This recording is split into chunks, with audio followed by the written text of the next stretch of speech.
May I please call upon Dr. Jitendra Singh onto the stage, and conversing with him will be Editor-in-Chief of NewsX, Mr. Rishabh Gulati. A big round of applause, please. This is going to be an amazing conversation as to what is next in space.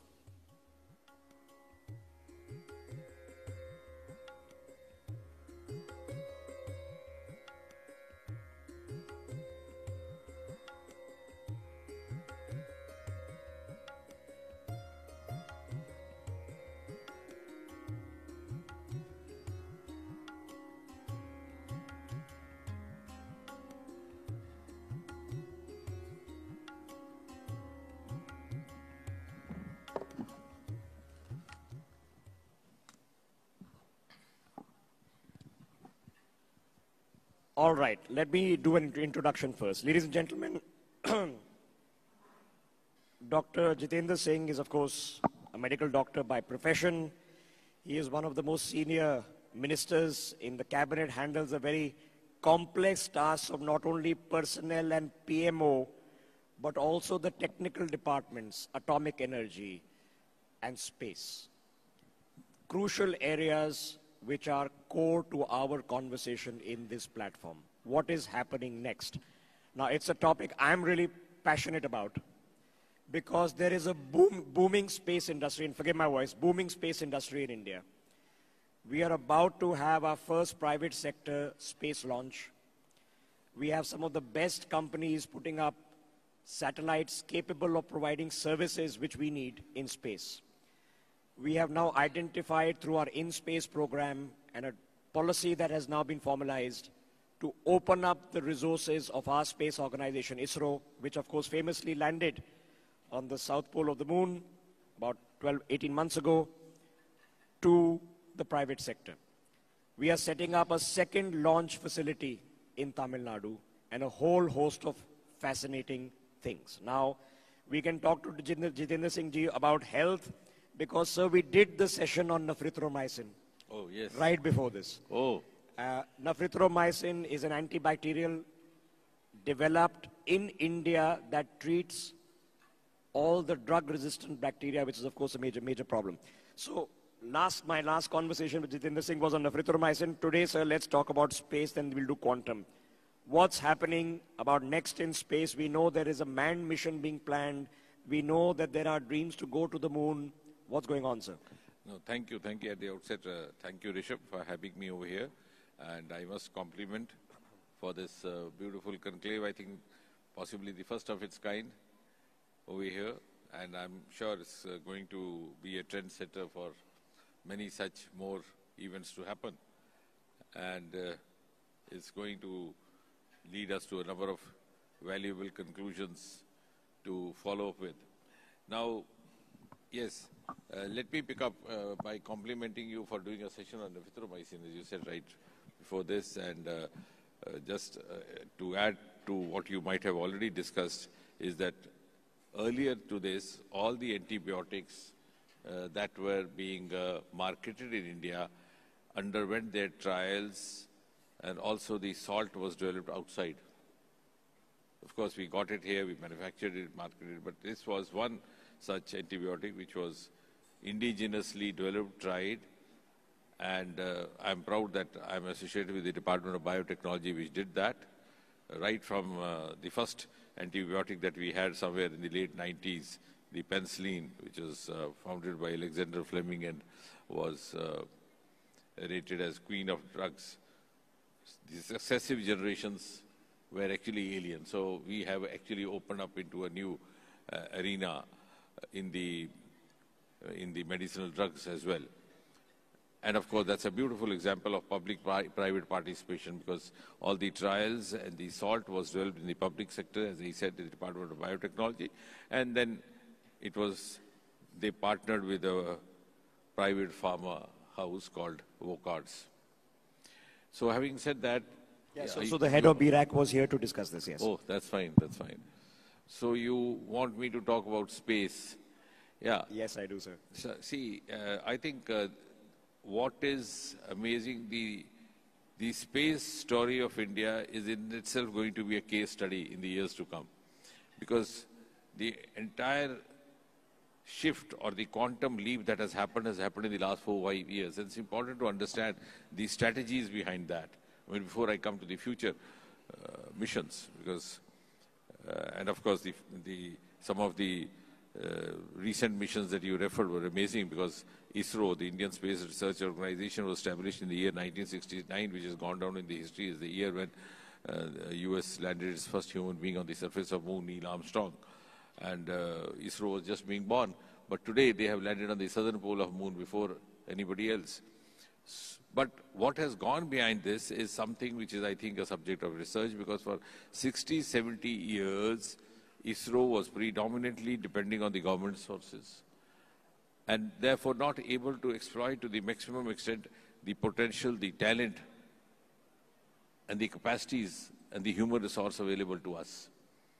And the human resource was available. If you go back to the archives and see the pictures of Sarabhai carrying some of his goods on the carriage of bicycle, you would understand against what constraints he was determined, or his team was determined to work.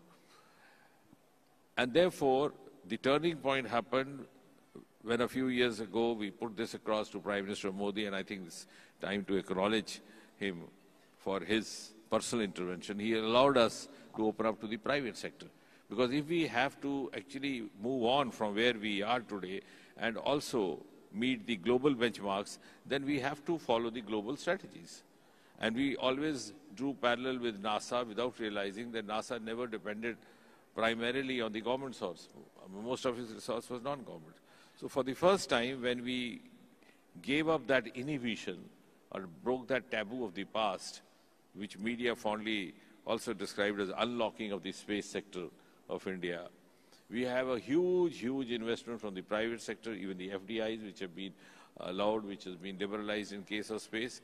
And the result is that our first generation startups are not only world-class, but they have turned into massive Okay, so I'll plug them, because Srinath and Tanveer and Agnikul, Bellatrix, Dejantara, Pixel, all of them were here, sir, this morning to have these conversations, and they were sitting with Mike Massimino of NASA, and Oleg has been here. He's of course from Russia. He's a cosmonaut.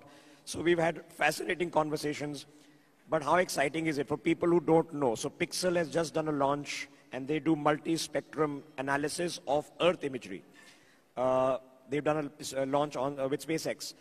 Bellatrix, Agnikul, they are doing rocket testing, and maybe within a year or so they'll have rockets to go at least to near Earth orbit. Yeah, the other one which also came almost at the same time, the Skyroot has set up actually a rocket factory close to the Hyderabad airport. So that means there was huge amount of potential which was not finding the right kind of outlet or the right kind of enabling milieu which has been provided now. And now that it is there, I mean, I think the best testimony is that we had this European Union delegation over here in Delhi these days. You've just come from the meeting, and I know some of it's off the record. And I believe the Prime Minister has spent several hours. So Absolutely. This is something we are taking very seriously. Yeah, but what I was going to tell you is that this morning itself, I happened to be with the commissioner responsible for space sector. Right. And he said that 21st century is going to be the century of space, and India is going to occupy that space. So I think that is how now the world has started looking at us. The space sector of India, the manner it has undergone a reshaping or rejuvenation in the last 5 years or 6 years, has actually changed the perception about how India is looked at by the rest of the world. And not only that, I think space, our achievements in the space sector have also given us space in the media.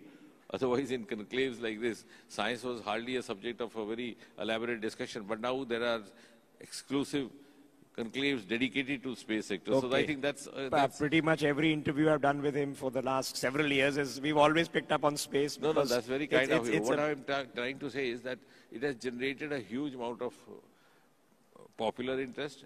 At the same time, it has also given us an esteem and confidence, a level of confidence to relate to the rest of the world.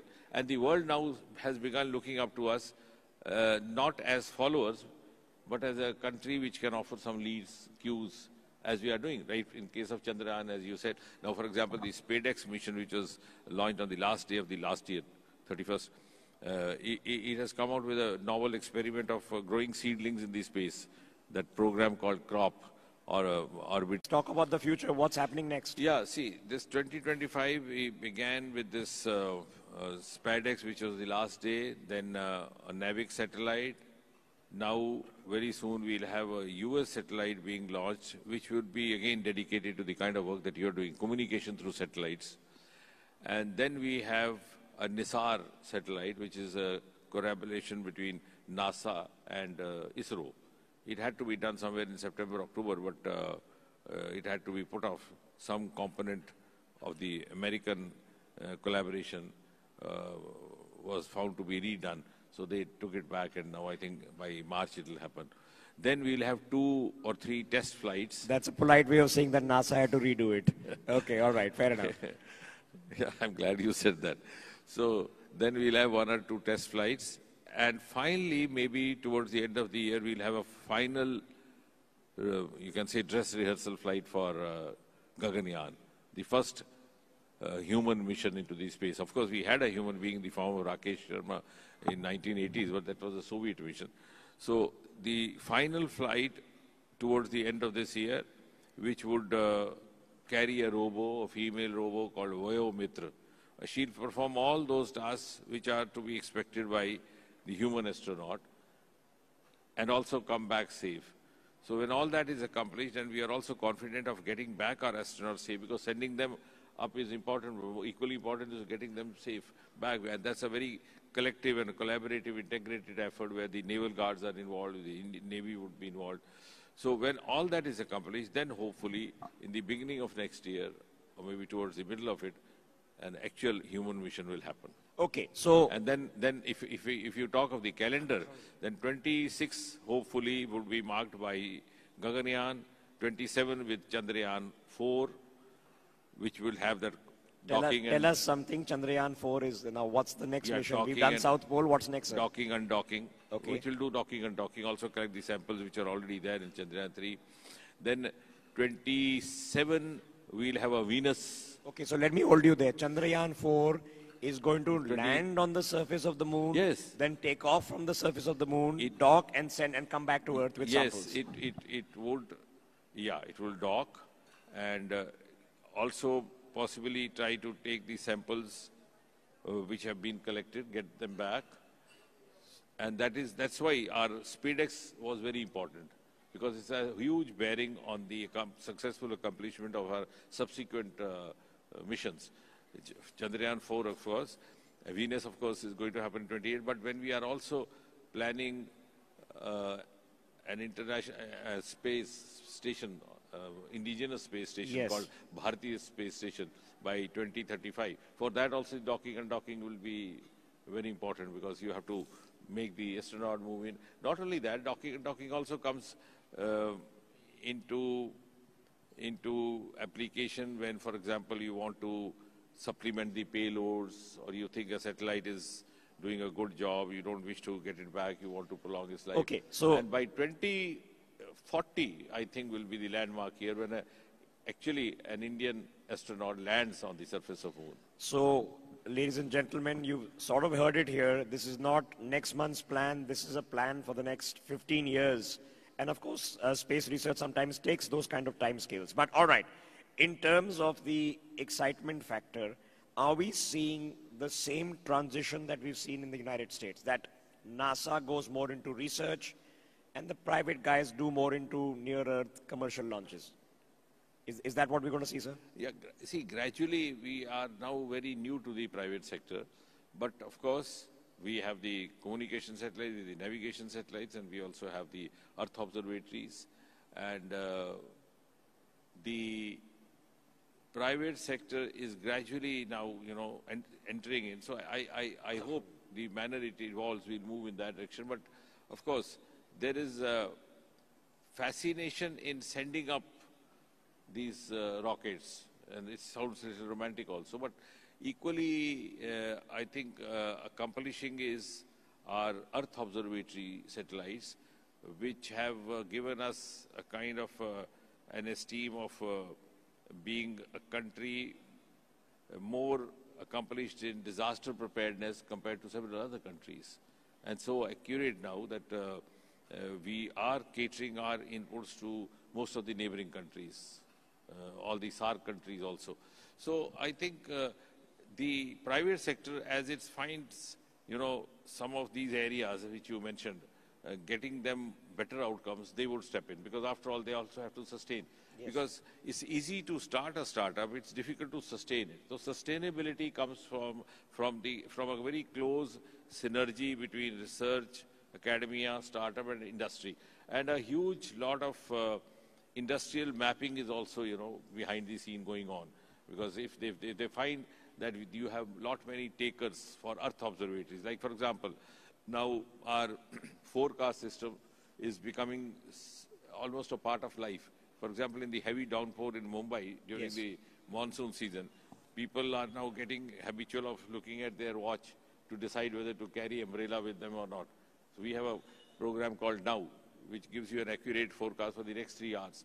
Now, tomorrow, when a private agency finds that, okay, this is now going to sell us, so they would step into that. Fair enough. So it'll be, kind of a reciprocal thing happening. Okay, fair enough. So let me put this into perspective. And similarly, the communication satellites. Now we have more of television channels, seeking our services.